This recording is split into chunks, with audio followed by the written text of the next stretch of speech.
Hello, everyone. This is Stacy. Welcome to The Landing.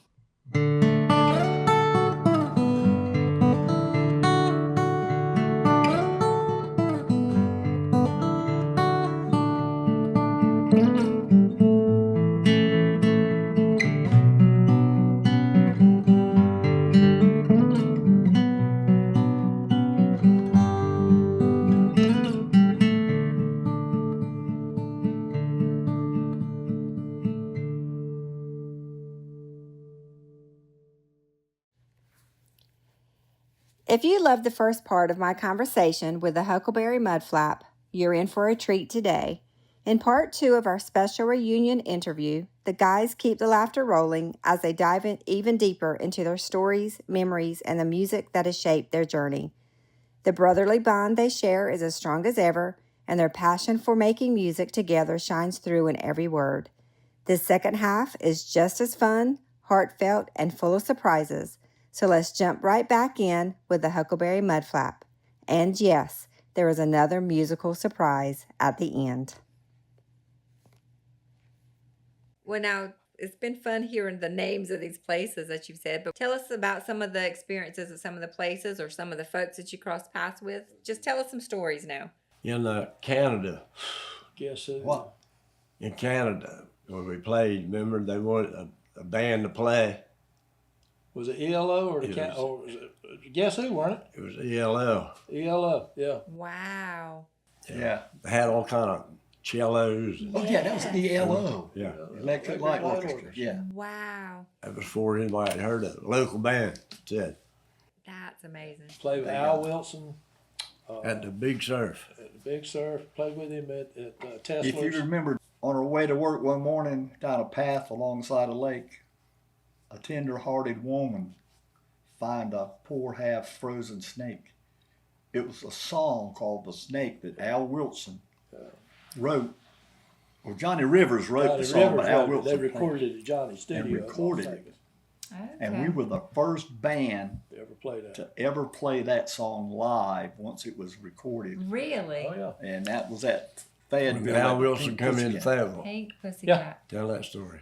Oh, Al and I were real good friends. When I was working at a real job, I used to go out to California a lot for the government, and he lived in San Bernardino, California. So I thought one day, I said, I'm gonna call that little sucker, see what he's doing. So I finally found out where he was at and got up with him, and I couldn't go that time. So I told him, I said, I'm coming back in a month, and I'll be in North Island, so I want to come see you. And he lived 50 miles away. Mm-hmm. And I went up there, and now you talk about having time.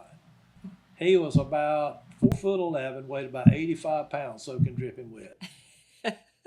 But when he walked in, we were told to be at Tesla's club. I think that's what they even called the club. That was a war zone. You got to remember now, the Vietnam War was going on, and all of these boys coming in. Army boys. The Army, Fort Bragg. Mm-hmm. You had the 82nd, the 101st, and then whatever else was down there. And they fought from the time they walked in that door to the time they walked out the door. The MPs were stationed at that club all the time the doors were open. Wow. There was as many as 500 to 600 Army people in there and 3 women. Now you know, everybody wanted to dance for them poor girls. Uh-huh. And we were there, and I don't know where it was. I think it was for the weekend. We were supposed to play through the weekend, and in come Tesla, who owned the place, and was talking to somebody, and I don't know who it was. And they had this little short fellow. I said, well, who's that? Come to find out, it was Al. We'd never seen him before, didn't know anything about him. So Al came in, he was dressed fit to kill. I mean, there was nothing on him didn't shine. He was right. Mm-hmm. He was professional. We weren't. And he came in there, and he sat down and had a little record player with him, had a briefcase. And we were up there messing around, just doing something, I don't know, just playing and fiddling around, doing whatever. And he come in there and said, You're gonna be backing him up night. We didn't know nothing about this. It hit us blindsided. Well, okay, we'll do it. Here he come, put that little record player up there on that stage, opened it up. He said, "Here's the music." Do what? He said, "Yeah." I said, "Don't y'all read music?" He said, "No, read music? No, So none of you did? no." Oh, wow. He handed it out. And Sheets. he was handing it out, Yeah. and he took it back, and he said, "I ain't playing with this jive ass band." That's exactly what he said. Where'd you get these people at? I mean, he went high and to the right, Uh-huh. and we saw the music. One of them was sitting on the dock of the bay, and there was 2 or 3 others in there that he really. Mustang Sally. Yeah, it was So you all Mustang. played by We didn't have to worry you about all that. just, yeah, These were newer songs that Right. was coming out, and plus the snake. Right. Okay.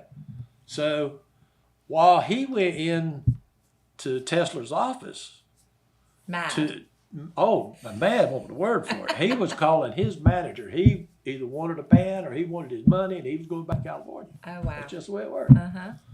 So it went right on, and we were looking at the music. So the jukebox was there. We went over and sat down to the jukebox and put a quarter in it, played the songs, and okay, we got that one. So we went to the next one, got that one. The next one, got that one. There was about 5 of them that we knocked right out in about 10, 15, 20 minutes. We already knew the music, the harmony, and everything. Wow. Here he come back out there. And I looked right at him. He said, "You boys can't play." I said, "I can't do this. You can't read music, and I can't do this." I said, "Well, what can you sing?" And he jumped right up there, and I don't even remember what it was. Mustang Sally. It Never might have forget been. it. It might have been. And he jumped right. No, Dock of the Bay. It was Dock of the Bay. That's because Mustang that Sally had was a next, different yeah. tempo in it and everything. Uh-huh. And he got right up there, and he started. We started right out on it. He looked around at us like, "What's going on here?" And he sung that whole song, and then he stuck off on something else. He said, "How'd y'all do that?" I said, "We went down to this jukebox." Wow. He said, "You did what?" I said, all you got to do is tell you what to play. We'll just give us a few minutes. We'll figure it out." Oh, my goodness. And then we started putting the harmony behind him. And he fell in love with us. When he came to the East Coast, Wow. we were the band that he wanted. How about that? And his name was Al? Al Wilson. Al Wilson. He He had was on American Show and Tell Bandstand. was Oh, wow. Okay. Show and Tell is the song that it went to #1. Mm-hmm. Yeah. Show and That is tell, do so what you neat. got to do. There was Snake. always a bunch of that stuff. That is But he was, awesome. and I saw him in California, and I stayed over there for probably 6, 7 hours, and he was a lot. Al was a lot older than us. I guess when we were in our 20s. Al was probably 35, 40, but he was a backup singer for the Fifth Dimension. Wow. Okay. The boy could sing, now I'm telling you. And there was one of those songs that he used to get that high note, and he'd turn around and he'd look at me and he'd do that hand like that. Mm-hmm. And I knew what he wanted, and I put it on him. Uh-huh. And it would send a cold chill through you, the way his voice was so clear and high. Just Oh, that's amazing. I enjoy playing with Al. He was so funny. Now, what did y'all do? What instruments and what parts of the band were y'all? I played rhythm guitar and sang lead and backup singing. Okay. And bass. Okay. I was the drummer. And drummer. Okay. That's cool. That's so fun. Were there any situations that you got in that you didn't know if you would make it out of? No, we always had an out. You're looking at him. Uh-huh. Yeah. Give us an example of when you had to get creative. Well, there's just for short. Like I said, when you went into a different town, it's just like coming down east. Everybody's got their own little thing. You just don't go and run right in unless you know somebody. Mm-hmm. And we would go in to play, and they didn't like hair, and they didn't like the girls looking at us, and they didn't like this, they didn't like that. They wanted more country music, they wanted that. And every once in a while, somebody would say something. And one night at the Experience, that happened. Now, where was that? Where was It was the? at that downtown Raleigh. Okay. And I got a call Nobody come in there and got me. I was setting my stuff up. I come out there. I had to convince them boys the best thing they could do is leave. Mm-hmm. And we had to convince the other person that it was the best thing he'd do to keep his mouth shut. Okay. So you took care of business. yeah, once in a while we'd get a little, but it was generally speaking, it was fine. We knew where we were going, what to do and what not to do. I mean, if you alienate them, you're looking for it. But no, let's get the money and run. Right. That's the way it is. Were you always paid? Were you ever stiffed? Yeah, manager. Really? Yes. I wasn't expecting a yes. Well, and Bowie, I hope you don't take this personal, but it was he got as much as we did. Wow. Now I know he had expenses. He had a nice office and secretaries and all this kind of stuff. Mm-hmm. But there was a lot of things that I never did understand. We know from the interview in Savannah that Blue Surf was #1 in the South. Mm-hmm. If Morris, have you seen any money from that? No. Not a penny. Not a penny. Wow. Now, I can't prove any of that, Mm-hmm. but it sure does, kind of, what happened here? Right. Don't add up. That's right. And if you figure just like we go somewhere, say just Alabama, okay, we go down there, we played for the week. He would book the motel, and he got his cut just like he was in the band, Mm-hmm. plus whatever else was over. We never saw a contract. Oh, wow. We would get a piece of paper stating you're supposed to be here at this time to play for this, but the money was never on the contract. And you were responsible for getting yourselves there. Oh yes. Yeah. Yeah. Wow. We had to pay for all the expenses, and it was as far as gas was. Now the motel, he would have that set up for us, but it was food and gas and anything else.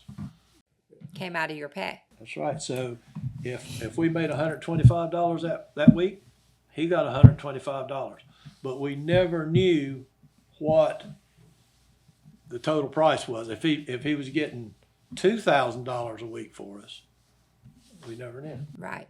Well, that was leading into one of my other questions was, how was the pay? Like, how was it? I guess it probably differed from place to place, but like a typical, I mean, you're saying you're playing for 4 hours. So what was a typical gig? It weren't very much. When we first started, I think, and the reason I remember this, we played at the USO Club Oh, wow. in Moorhead. Uh-huh. Now, that's just when we first Wow. started. Right. And that's when Mervyn was with us. And we got $75 a night. Wow. And splitting that amongst all of you. 5 ways. Wow. But you got to remember now, that was big money. Yeah, that was good money. Yeah. And there were some gigs that we made good money at. But as a whole, it always seemed like we just had enough money to get back home with gas and stuff. I mean, you'd be riding down the road, tire blow. Hey, somebody got paid for it. It wasn't him. Right. And it was always something. But we managed. I mean, we didn't make a whole lot of money at it, but there was a lot of questions that I had, and I wouldn't change a thing. Yeah. Oh, I love that. I learned quick. Yeah. Yeah. And you all would just take turns driving and doing, or who drove? You drove? Now, was that by preference or? No, No, that was because the other ones couldn't drive. that's truth. We get in the van. That's right. You got a wreck. Say if we quit at 11:30, if we quit at 11:30, we'd be on the road by 12. Oh my goodness. I mean, we didn't fool around. Wow. Well, you couldn't. You had to No. be somewhere. A lot of times we did, a lot of times we didn't. But it's still, we wanted to get out of there as quick as we possibly could. And for some unknown reason, as soon as I turned that key on, every one of them was asleep. That was my next question was, did they sleep on you? Oh yeah. Yeah. Did you ever get a ticket? No. No? No. Well, I guess that time of night, but still, that's amazing because y'all got some miles on you. Yeah. We put 105,000 miles on that one van, that old, what was that, 66 or no, 68 or 69? I don't remember. You signed for it. Remember the first one? Donnie- You signed for it. Donnie- You weren't old enough. Oh, my we weren't. goodness. We went to Wilson at the Harlow Wilson Wow. Motel, and we were sitting there watching. They had Helmo Ford in Raleigh. Yeah. And that's the nicest van, and it wasn't but 1900 or 2200. Something like that. Something Jeep. I said, boy, that's the nicest van. They were about to wear my car out, and but I didn't care. It was just that way. We had to get somewhere, so I drove. And we were sitting there the next morning, and we all talked about it, and said, yeah. I mean, payment was $20 a piece a month, plus the insurance, and but you can't do that now. No. And Donnie and I got in the car the next day, rode up there, and they had one out there. And the only one they had was that, I won't call it what it really was, but it was brown. What kind of brown was that? I don't know what it was. It was real light, wasn't it? was Real real light. And anyway, I'm imagining now what you called it. Uh-huh. we brought it home. But weren't you tickled? Oh yeah, it was much better and even more comfortable than that car I had, because you couldn't sleep in that car. Yeah. And you had room? I mean, in that, you put Yeah. all your stuff and... I'll tell you a little story about it. The first night the night we went to cut Blue Surf, the second take, we did it in Audiophonics in Raleigh, and we played somewhere. I don't remember where it was at. It was up towards Virginia, and I had it figured out that to stay at the Holiday Inn, see, if you got there before 12 o'clock, they charged you an extra day. Okay. So I would always get there after 12 o'clock. So I would get that time between 12 and the next morning, and then that night free. Okay. So 12:01 on was... Yeah. Okay. So I had that pretty much worked out. Uh-huh. We went there that night to the one that was downtown Raleigh, right kind of where old Memorial Auditorium was at. And they were full. Oh, yeah. Anyway, so we rode over there to the studio and backed up in the back and opened the doors. I think we took out an amplifier or two. One was sleeping on top of the van. Somebody was sleeping in the middle. Somebody was sleeping on the green box. And I mean, we're just laid out. Oh, my God. all Bad off. Man, yeah, we wore Just- out. Yeah. And Bless your heart. about that time, all these lights lit up. The law has swarmed us, wanting to know, what are you crowd doing? And we were trying to explain to them, we're going in there in the morning and cut a record. Thought we was gonna break in. Yeah, but they had Oh, my goodness. but the law, they were going to lock us up. We'd have had a place to stay. But yeah. Right. There, But yeah. we finally explained to them, look, guys, we're not doing it. All we're trying to do is get some sleep. Yeah. And it was ungodly hot. It was in the summer when we I'm did that. sure it was, and in Raleigh. So they had to know that you were telling the truth, right? I mean, because you were No, they you're didn't. We had living to in your verify it. They had to verify. So we had to call our manager, Bowie, Oh my and goodness. told Bowie we had to go to a payphone because you just reach your pocket and get a cell phone back in. But we had to find Right. a payphone around that place. Right. Find one called Bowie at home. I said, Bowie, you got to call Reed or they wasn't Garner, the one that run it, Rigo and anyway, his last name was Garner. So you got to call one of those guys and tell them to call the police station and tell them that what's going on. So he said, why? He said, cause we're gonna get locked up because we're here at the studio Trying to sleep. trying to get some sleep before we had to start recording in the morning, and we were all just laying outside the van, so hot couldn't sleep. Didn't have no AC in it. Yeah. So he said, the police has come and they think we're going to try to break in. 'Cause long hair and I mean, Yeah. Yeah. Yeah, Look, I kinda- had backed up in there right to the door. Yeah, you get ready Like to we were raid gonna the steal place. all the equipment. So they got it cleared Got up. it straight So out. did you spend the rest of the night there? Yeah, Yeah. they left us alone. Well, just as soon as everybody called and cleared, they said, "All right." Not, and I am pretty sure they rode by there, but we didn't know nothing about it. We were gone. You were We gone. were asleep. But think about a world where you felt safe enough to pull up there in a park and do. I mean, like you wouldn't do that nowadays. No, You know? never think about it now. You wouldn't even do that like at a rest stop. Now probably somebody would have pulled up there and give us something because we looked like a bunch of homeless people. Right. Well, that's right. You might would have got a We'd pillow fit in or then, yeah. But It might make out better. Oh yeah, but it was. Wow, that's crazy. There's just so much of that stuff that went on that That's crazy. we never really had any trouble with the law. I mean, they'd ride by and they'd look at you and then they'd look at you again and wave at them. They go on. But we did go to Canada one time Mm-hmm. That's cool. and The trying to Who get was playing. across the border. The Who? The Who was playing. Remember? What? Wow, Canada. Remember the Who was playing in Yeah, Canada? yeah, that's yeah. The Who. amazing. But when Wow. we got to that border, we had to unload that van. Oh wow. We had to take everything in it, open the cases. I mean, they expected, they figured long hair, we don't got any drugs up there. Mm-hmm. But we had to take every bit of that out. And of course, me being a smarty, I said, okay, we'll take it out. But y'all gonna have to put it back in there. Like we told those agents. Uh-huh. I'm And they sure they said, went for that. We're gonna take it out, we're gonna search it, and you're gonna put it back. So I said, yes, sir. Yes, sir. But it was, Wow. Everybody treated us.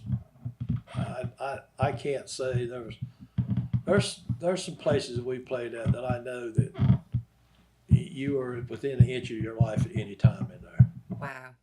There was one place we played in Fayetteville, and that guy come up there and he said, "You put a pistol up there on the drum." He said, "You might need this before the night's over." I said, "No, I ain't gonna need it." Jeez. Yeah. Whoa. So but see, you got to realize that them guys down there were wired tight. Yeah. Yeah. 'Cause They they had knew to, they- had to let it they- out. They didn't know if they were coming back when they Yeah. left. They had a good time. Yeah. They had a good time. Now, what was y'all's biggest hit? Was it Blue Moon? What was your? Was that the biggest? that was it. Yeah. Yeah. And so, what other kind of music did you play? Did you cover it all? Just Yeah. rock and roll. Rock and roll. Like what? Throw out some Oh, we names. play a little bit of country now. We get a redneck crowd in there. We lay right down on them now. Yeah. Like But, tell us some songs. I would love to hear some that were popular. Then. Oh God. Can I put you on the Credence, spot? Clearwater. Yeah, we Oh, played yeah. all that kind of stuff. Got a lot of Uh-huh. Creedence, a lot of Donnie liked the Birds. Birds. Oh yes. That Stones. harmonies. So we had The Rolling Stones. Rolling Stones. We did all the ones that came out in the '60s. Yeah. I love that. Honky Tonk Women, Yeah, Rolls. Yeah, we did a lot of that. Beatles. We did, Bob Seger, We- Beatles. we played. We played in was it the Attic, Donnie, in Greenville? Yeah. That first place when you went in there, was that The Attic? Eid. The Was it Eid. or the Attic? It was the Eid, but changed, went to Attic after that. Okay. I saw it on the TV the other night. Oh, okay. We Yeah, played still in there going one strong. night, and matter of fact, that was another situation where we were playing, and our manager had gone to,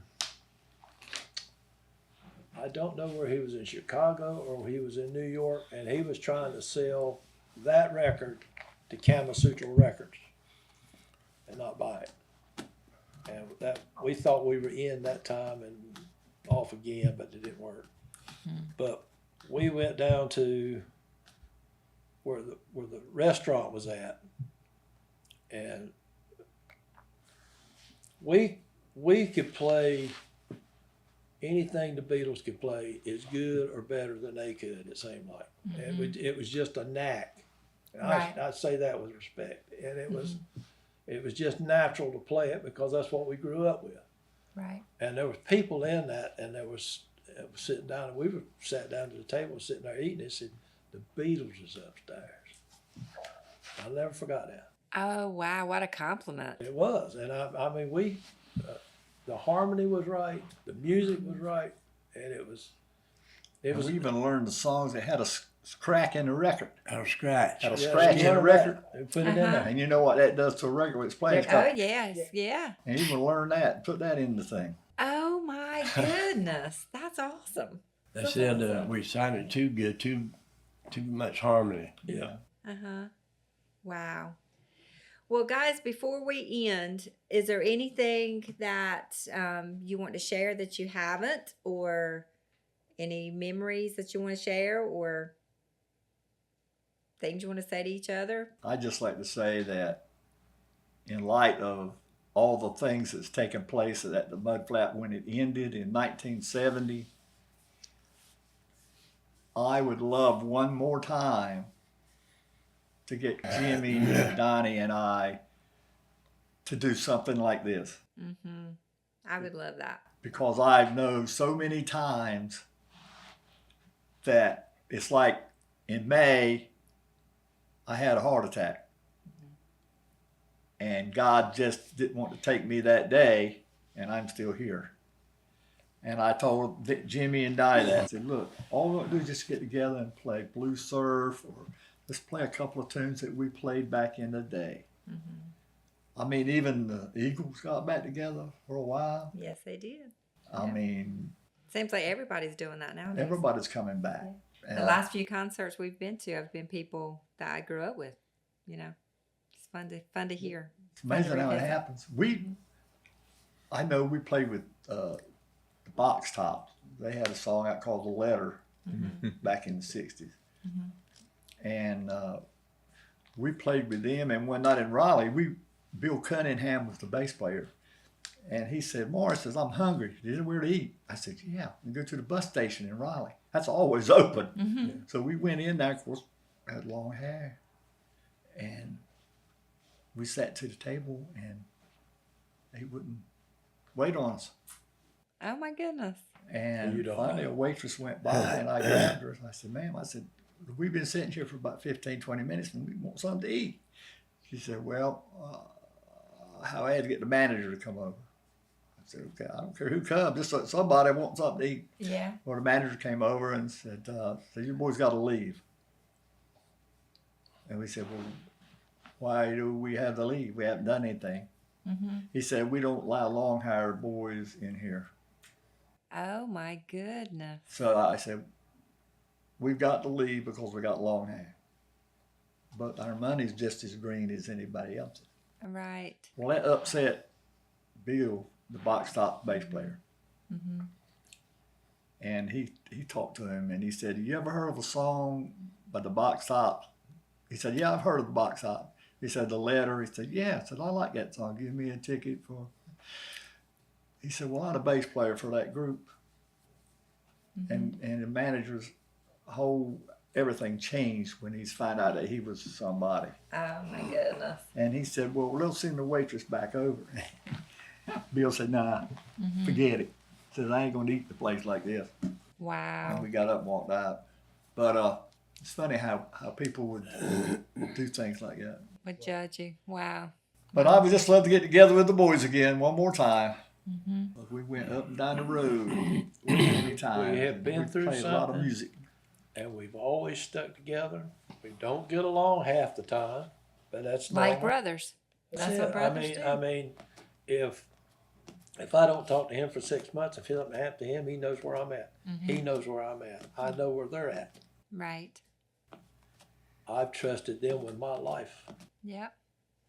Well, to be through what you all went through together, you've got to have forged a special bond. I mean, you've had to. Yeah. Had to. Now, I misspoke a while ago. I think I called it Blue Moon, but it's Blue Surf. It was the name of the song. Where did that song, and we'll close on this, where did that song come from? Did y'all write it? Clinton wrote it. Clinton wrote Clinton it. wrote it as a poem. Oh, okay. Okay. He wrote it as a poem, and that song was put together in the back of a 1965 Chevelle with an old left-handed Vox guitar that I had. And the last rendition of it before we recorded was done in the new flat wagon we had. And every time I put the strings on that guitar, I swear to God, they'd take it out of the case and turn the strings around so he could play it because it was acoustic. Okay. And he's Oh, wow. left-handed. And he's I'm left-handed. left-handed, and Yeah. he plays right-handed. So every time I get going down the road, and they say, "Well, let's do this," and they reach back there and get that old guitar I had, and there they are the strings. Boy, the strings are flying. Yeah. Oh my yeah. goodness. Oh wow. Now you all are going to stick around and play a little bit today, right? Yeah. Okay. Well, we're going to, if it's okay with you, can we record a little bit of that? You do anything you want And to. I would love to include some of that. Anything that will preserve. The name, Well, not necessarily the name. the The area where we grew up, the background that we have, and the people who have provided and helped and pushed us, you know. That brings up something, Jimmy, too, that I did want to touch on. How did folks here while you were out doing Oh, your my thing? God. How did they Let me tell you receive you? something. When we were down there at Claude's house, down there at Donnie's house, I walked in there one day. I always got there early. I walked in there one day and the living room was painted black, had stars all over it. I thought to myself, what have we done now to deserve this? Black living room. Yeah, but anyway, the old house, Donnie moved into a trailer, and then we didn't have a place to practice. Well, we went down to Riva Pearls. There was a little building at the back. I would say it was probably, About the size of that table. what was it, about 8 by 10, something like that. So not real big. 8 by 10, and we had all of our equipment in there. And we would practice in there.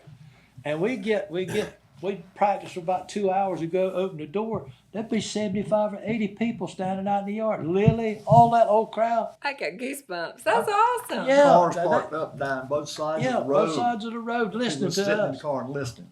I love They that. were very supportive. Oh my You couldn't goodness. beat that. No. No, you walk back in, play that, play this, play that. Yeah. Hurry So up. they were super proud and just supported you all the way. That's awesome. Oh my goodness. And we did 2 shows at the show house, Yeah. the theater. Oh, gosh. Why, over here? Yeah. Really? Yeah. On the island? Yeah, Jerry Guthrie. Jerry Guthrie's, yeah. And I'll never forget the day we went in on Saturday morning. We went in and set up, and we got on the little makeshift stage right next to the screen. Mm-hmm.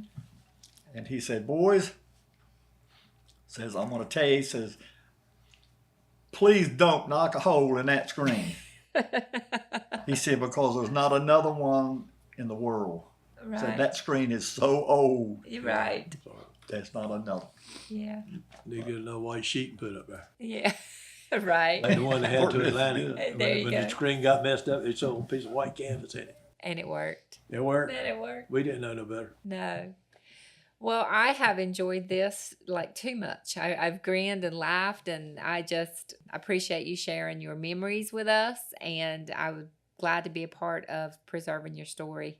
We're going to follow you up and get a little bit of your sound to go along with this. Okay? Sounds good. Thank you so Sounds much. good. Thank you.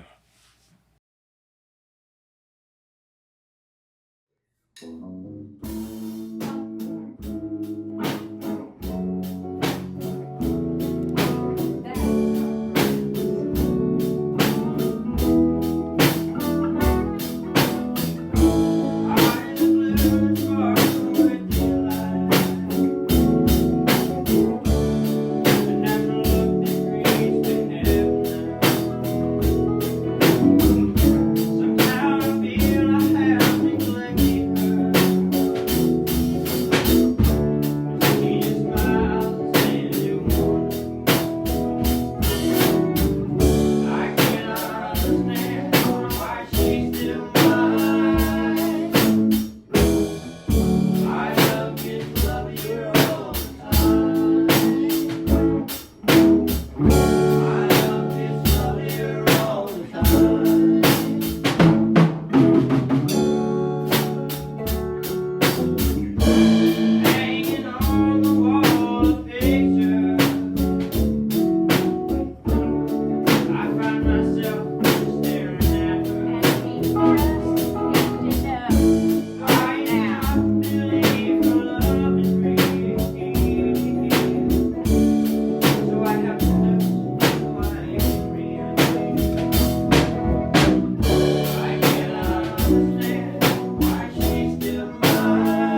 Thank you again for joining us to The Landing. This podcast is brought to you by the Core Sound Waterfowl Museum and Heritage Center. I am your host, Stacy Davis Baisden, and today's podcast was produced by April Davidson. Tune in next week as we continue learning, sharing, and remembering together. If you'd like to hear more, check out our previous episodes where you get your podcasts. Until then, stay safe and be kind.